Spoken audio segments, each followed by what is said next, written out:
नमस्ते प्यारे बच्चों। आज हम कक्षा 9 के क्षितिज भाग 1 में से कबीर के पद यानी शब्द पढ़ेंगे। साखियाँ पहले पढ़ ली गई है हमारे द्वारा। आज हम पढ़ेंगे कबीर के शब्द। तो चलिए शुरू करते हैं। कबीर के पहले दोहे या शब्द से। मोको कहाँ ढूंढे बंदे, मैं तो तेरे पास में, ना मैं देवल ना मैं मस्जिद, ना काबे के लाश में, ना तो कोने क्रियाकर्म में, ना ही योग वैराग में, खोजी होए तो तुरतो मिली हो, पल भर की तलाश में। कहे कबीर सुनो भई साधो, सब श्वासों की श्वास में। तो इस तरह से कबीर का ये पहला जो शब्द है वो हमने पढ़ा है।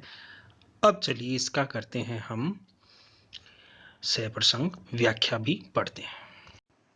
प्रस्तुत पंक्तियों में कवि ने मनुष्य को यह संदेश दिया है कि ईश्वर को मंदिर या मस्जिद में ढूंढने की ज़रूरत नहीं है, क्योंकि वह प्रत्येक मनुष्य के श्वासों अर्थात कण कण में बसा हुआ है। उसे कहीं बाहर खोजने की ज़रूरत नहीं है। कवि के इन पंक्तियों में ईश्वर मनुष्य से कहते हैं कि मनुष्य, तुम मुझे बाहर कहाँ ढूंढते फिर रहे हो, मैं तो तुम्हारे पास ही हूँ।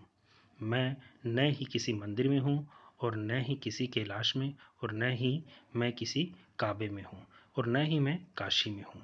यहाँ पर कवि ने हिंदू तथा मुसलमानों को संदेश देते हुए मंदिर और मस्जिद का उदाहरण दिया है।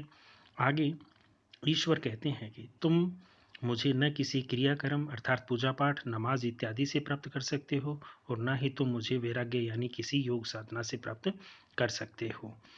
अगर इस सभी बाहरी जगहों को छोड़कर खुद के भीतर झांको, मैं तुम्हें पल भर में मिल सकता हूँ।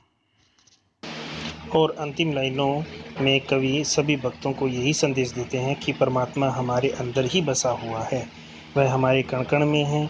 इसलिए उसे खोजने के लिए हमें बाहरी आडंबरों को छोड़कर खुद के अंतःमन को टटोलने की आवश्यकता है। तो इस तरह से हमने आज कबीर की पहले शब्द यानी पद पढ़ा।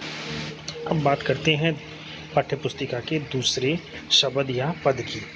संतो भाई आई ज्ञान की आंधी रे, भरम की टाटी सभे उड़ानी, माया रहे न बांधी, हित चित की द्वित हुनी गिरानी, मोह बलिंदा टूटा, तृष्णा छानी परी घर उपड़े, कुबुद्धि का भांडा फूटा।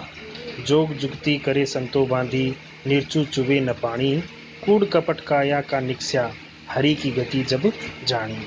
आंधी पीछे जो जल बूढ़ा, प्रेम हरि जन भीना, कहे कबीर भान के प्रगटे, उदित भया तम खीना। तो चलिए अब इस पद की भी व्याख्या पढ़ते हैं। कबीरदास जी ने अपने प्रस्तुत पद में हमें ये शिक्षा दी है कि सांसारिक मोहमाया, स्वार्थ, धन लिप्सा, तृष्णा, कुबुद्धि इत्यादि मनुष्य में तभी तक मौजूद रहती है जब तक उसे आध्यात्मिक ज्ञान नहीं मिल जाता। जैसे ही मनुष्य को आध्यात्मिक ज्ञान की प्राप्ति होती है, उसके अंदर स्थित सारी सांसारिक वासनाओं का अंत हो जाता है।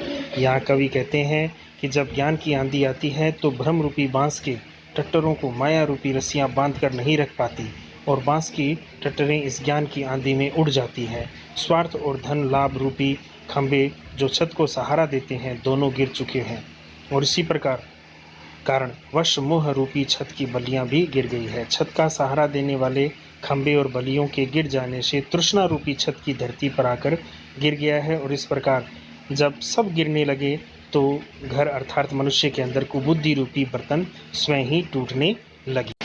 इसके उपरांत कबीरदास जी कहते हैं कि अपने योग साधना की युक्ति से एक बहुत ही मजबूत छत का निर्माण किया है। अर्थात संतों ने अपनी योग साधना से एक बहुत मजबूत छत का निर्मित की है, जिसमें पानी की एक बूंद भी नहीं टपकती है, अर्थात जिसमें मनुष्य को भटकने के लिए कोई राह नहीं है, केवल एक ही राह है, और वह है अध्यात्म का।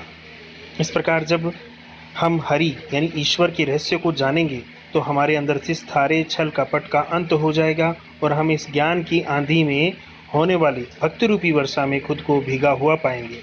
कबीर के अनुसार जब ज्ञान रूपी सूर्य उदित होता है तो हमारे अंदर स्थित सारे अंधकार रूपी बुराइयों का अंत हो जाता है।